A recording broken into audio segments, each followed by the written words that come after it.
When Hans and I meet, because we're very seldom in the same bits It's of really not a good thing. It's hilarious. I think it's a wonderful thing. We waste so much time. It is. They do waste so much time. It's amazing. It's the cackling. Yeah, you're sort of like, how do you manage to do that? And then cackling more. Yeah, in fact, they wasted so much time once that the audio was accidentally deleted. That wasn't our fault. It wasn't your fault. It wasn't your fault. I'm not blaming you. It was the fault. Part of the cause and effect. Right, it's the butterfly effect. Yes, let's do they're this. both recording. They're both recording. Fantastic.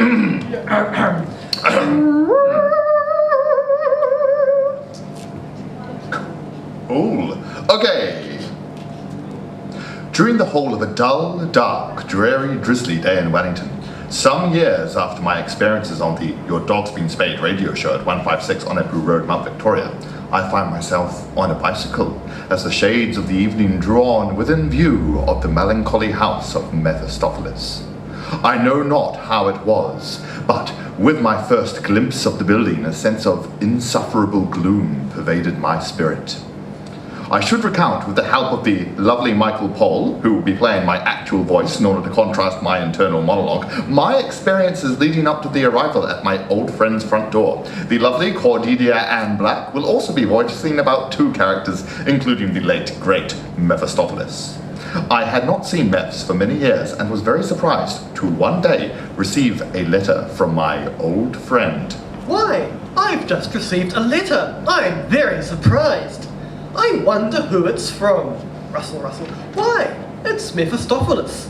I haven't seen him since we helped the mole people return to their home planet in their teapot-shaped spaceship. What does it say? My dearest Derek, I wish I could ring you, but alas, my condition does not permit me to partake in the technological revolution. I am in the last days of my life, and would love to see you again. My bond with Wicker is sadly souring, and to see the face of an old friend will do me some good. I hoped his seeing my face would do him good, at least some good, so I was determined to cross any obstacle to see my old friend, drinking buddy, and now alien demon. Let's see, where does it say he's living now? At the end of my days, I ask you to come back to the beginning. You will find me and my irritating wife at 156 Onepu Road, Mount Victoria. And so it was that I found myself staring at my now even more dilapidated former flat, gloomy and dim. 156 Onepu Road. I guess this is the place. Yes. Oh, hi, Wicker. Not so loud, Derek. Oh, I'm sorry, Wicker. Speak up. What? Shut up and come inside. I entered the house and was amazed at how the flat had changed. I'm amazed how this flat has changed. Ugh, that's a cheap gag. Come on, I guess you're here to see Mephs? Yes, he sent me a letter asking me to come. Ah, the baby! He's dying of some weird lethargy thing that no one can diagnose, and he just keeps complaining. Can we turn on a light? It's quite dark inside. Isn't this candle enough for you? Not really. Well, any more hurts our eyes, so get used to it. I was led up the stairs, mouldy with years of neglect, and was led into the master bedroom of the house. There was a large oak-panelled door which seemed very out of place. Wicker got me to push it open to reveal a grand four-poster bed with a canopy and drapes and a small fireplace in the corner of the room. Here's someone to see you, my lord. Ah, bring him closer. No, you know perfectly well that it's Derek. Hello, Miss. How are you feeling? Horny. Great. Well, I'll leave you two lovebirds alone. Be careful with him, Derek. He's very fragile in his current condition. Really? No! Haven't you got the impression that I think he's being a grandiose drama queen about this whole illness thing yet? Oh. I'll see you later, Derek. Bye, Wicker. As Wicker left Mephs and me alone together, I looked at this once great demon. A creature who could once have swindled you out of your soul, now reduced to a snivelling skeleton of a person. The gigantic bed only served to make this scene more ludicrous. Miss? Yes, Derek. Why are there no lights in the house? Ah, my and Wicker's condition. What is your condition, Miss? I don't know. Doctors don't understand it, but I do. I'm hypersensitive. I can only sleep in these silk sheets. I can only wear certain clothes. Sounds ghastly. Oh, but wait, there's more. I can hear and see so acutely. I can hear the mice scuttling in the pantry. I can see the pores on your face in this dim light. And you need to use concealer. We can't stand loud noises or the light of day anymore, so I lie here in my sorrows. You must help me. Give me some life back. Make my last days one of splendor and joy. You're dying, Vitamin D deficiency, you see. but there's supplements you can take. Come here, Derek. And so I spent the night telling myths about my life after the Your Dog's Been Spayed radio show. But for every cheerful detail I had to tell myths, there was a story of gloom and doom. I'd mention puppies, he'd mention climate change. I'd speak about this beautiful song I heard once about love and life, and he'd mention Justin Bieber's 50th album. And so we continued until slowly I drifted off to a deep sleep, curled up on the silk sheets of my old friend's bed. I awoke the next morning to a thin crack of light creeping along the floor of Meth's bedroom. Despite the massive window, there was a huge blackout curtain hanging, cutting out the bright light of morning. The room was empty, the fire had died of a night, and Meth's was nowhere to be seen. I made my way through the gloomy house to the kitchen, downstairs. Good morning, my dear Derek. Oh, good morning, Meth. You seem in good spirits. Yes, Wicked died in the night. Oh, Yes, I'm sorry. I'm not. Okay. Do you still want to do that picnic today? You suggested it last night. It seems like a marvellous idea. We can have it in the sitting room. Oh, there's a good carpet there. But Wicker, Oh, we'll take care of her today. There's a coffin in the sitting room. We'll just need to get her down the stairs and then into the crypt. is a crypt?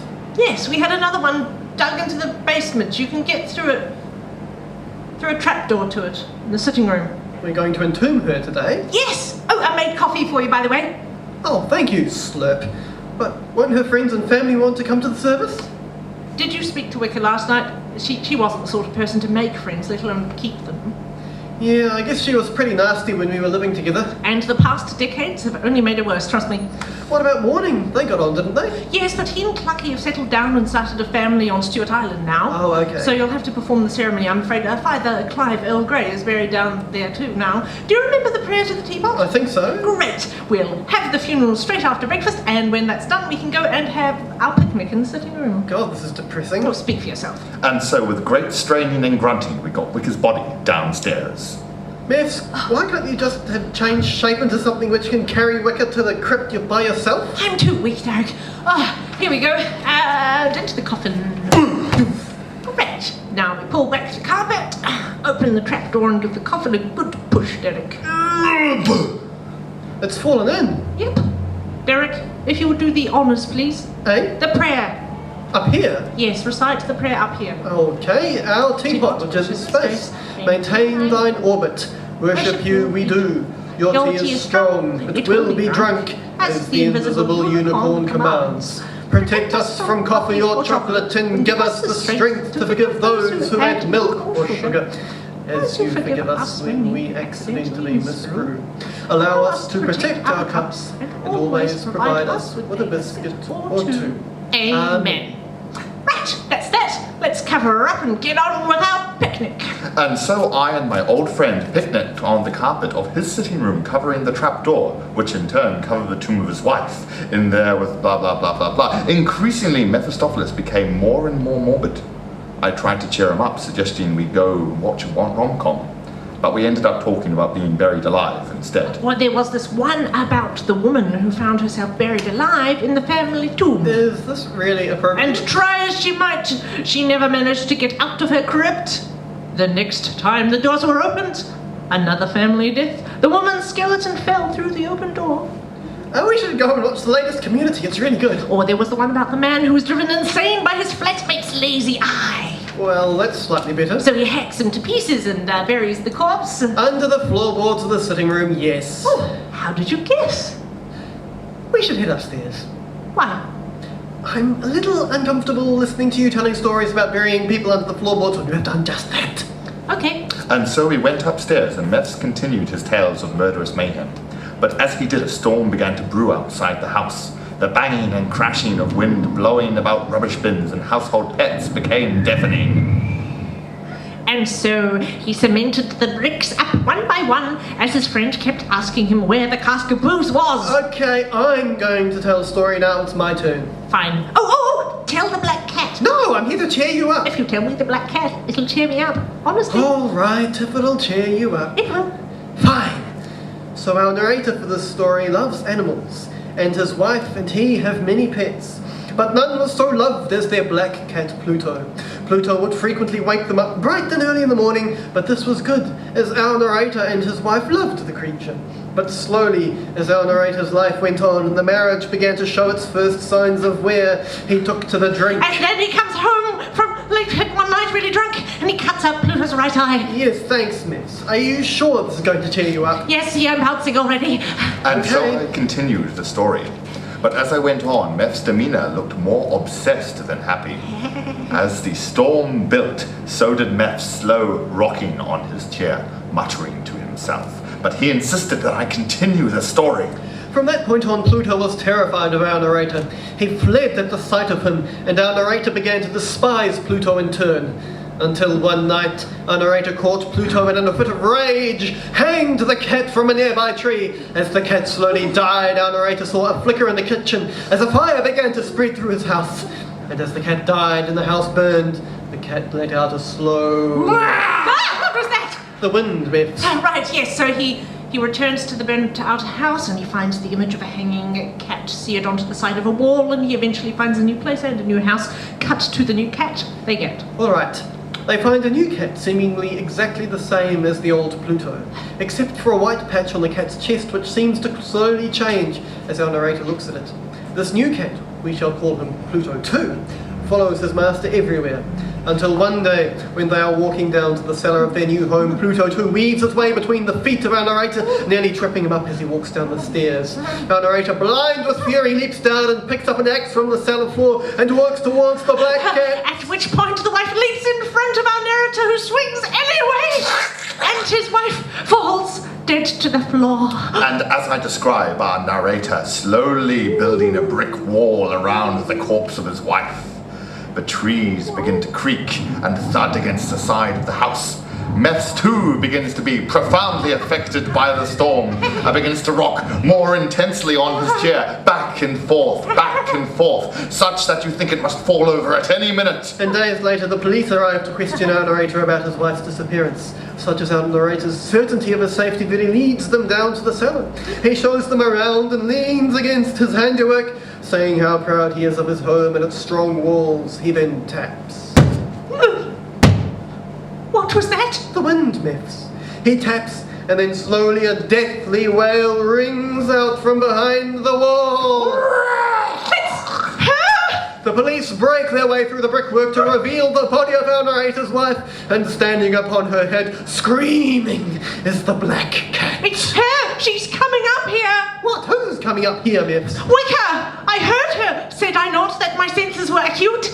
I've heard her struggling through the coffin, forcing open the trapdoor, and now she's coming up the stairs, Derek! We have put her living in the tomb! Just at that moment, the door is flung open, and Wicker, lofty and enshrouded, walks through the doorway towards the quaking Mephistopheles. You bastard!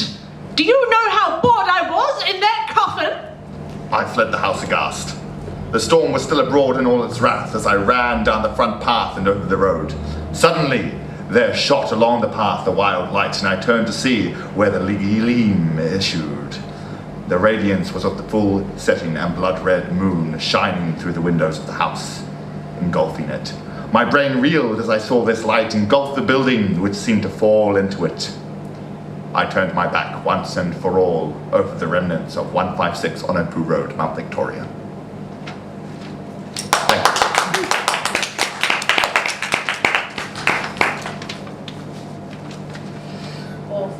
you. I love being able to haunt myself. It's not often one gets the opportunity. Truly a story from the dark realms of Stan. Thank you. You're welcome. I hope Sorry. Stan approves. Yeah, who is Stan? Hail Stan. Who is Stan? You're not Stan. Who is Stan? Satan, you idiot. You're not. What? Otherwise known as Santa. Misspellings of Satan. Oh, I see. I've seen Hail Stan on the toilet wall. Hail Stan. Yes, Hail Stan. Hail Stan. Wow. Elston. Anyway, Wow, quickly, since I have now to get to my flat to be the host of a party. Thank you very much for being yes. my dear tonight. That was lovely. So yeah, I'll go pop you up good to here. be over. Yes. Thank you very much. Have a great rest of the night. Recording that was very fun.